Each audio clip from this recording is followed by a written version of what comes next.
The market is down big today, and news, the headlines, everything is saying and pointing towards a recession. Do you have a plan? Do you know what to do? This is the Wealth Planning Podcast with Brister Law, and I'm Anthony Brister. And today we're going to talk about what to do when the market tanks. First thing, I always recommend anytime, whether the market goes up huge or it starts tanking, you see all these nasty headlines about a recession, sell, sell, sell, sell, sell. Take a breath. Don't do anything out of fear or out of greed.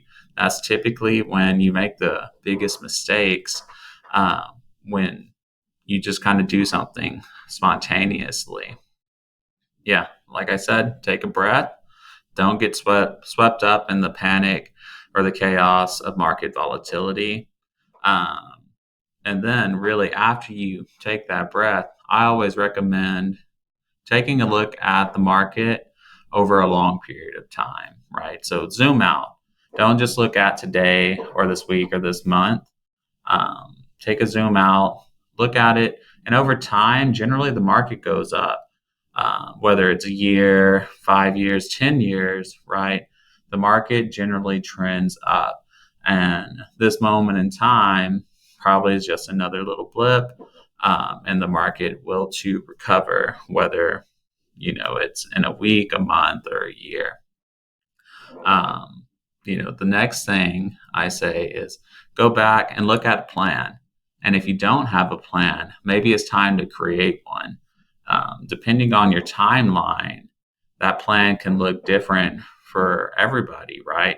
If you're just starting out in your 20s or early 30s, you've got a long way to go.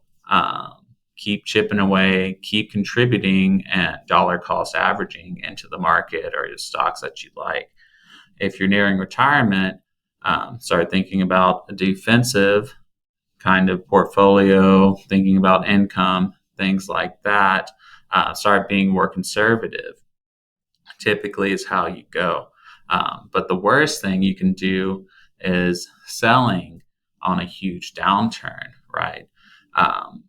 When we're using the stock market, we typically think about compound interest and earning compound interest over time. But when you sell into a downturn, you actually can compound those losses as well, especially when you're near retirement.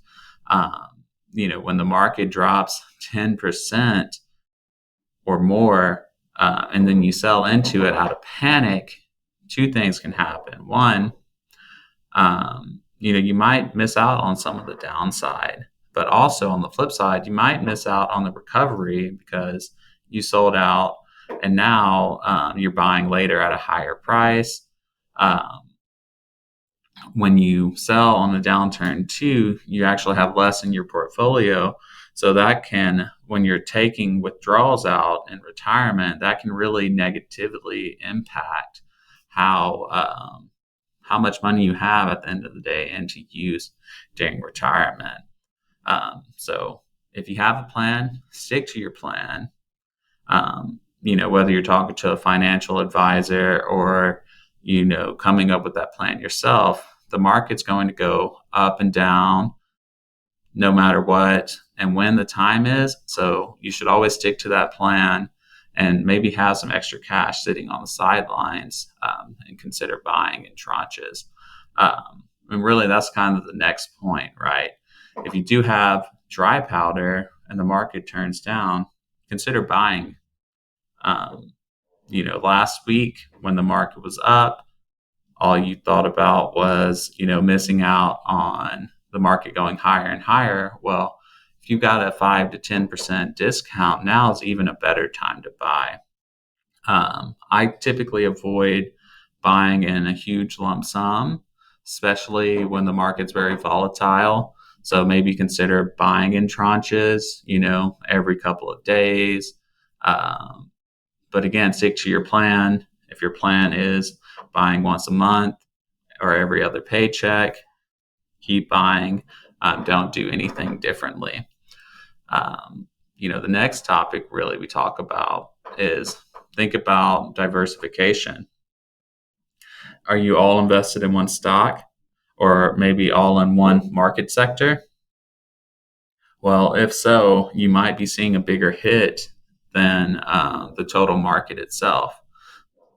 Also, are you just in market correlated assets, so stocks, just stocks, or do you have things like real estate, bonds, life insurance, right?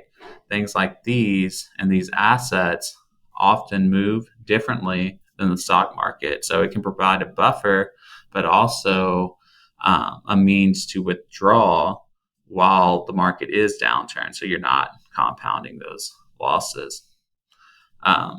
Like I said earlier, look at your timeline for investing. If you're investing for retirement and have a long time horizon, these daily ups and downs really shouldn't be a concern. Younger investors can afford to take on more risk. You've got a longer period of time to recover from downturns. However, if you're closer to retirement, your strategy might involve shifting towards more conservative investments and preserving capital. Um, Last thing I'll say, and this kind of goes back to the first point of breathing, is keep your emotions out of your investment decisions. It's natural to feel anxious when you see your portfolio's value drop, but making a decision based on those emotions can often lead to poor outcomes. Instead, focus on the fundamentals, focus on your plan. Are the companies that you're investing in still strong? Do they have a good long term prospect? If nothing's changed from yesterday besides the price, don't do anything stupid and don't sell. Um, Stick to your plan. So, in summary, remember to breathe, zoom out, look at the long term picture, stick to your plan, do not panic sell. Consider investing in tranches if you have extra cash, especially on these downturns. Um, Diversify your portfolio and start considering non-market correlated assets like real estate, bonds, life insurance, commodities, things like that. And lastly, don't let your emotions dictate your decisions. Thank you guys for joining this episode of the Wealth Planning Podcast by Brister Law. If you have any questions or need any further guidance, feel free to reach out. Go to www.bristertaxlaw.com. Schedule a discovery call. Until next time, stay calm, stay focused, stay on the course, continue dollar cost averaging. Don't forget to like and subscribe, follow whichever social media you're looking on. Also, please go subscribe to our newsletter at bristertaxlaw.com to get updates like this on asset protection, tax planning, and general wealth building. Thanks, guys.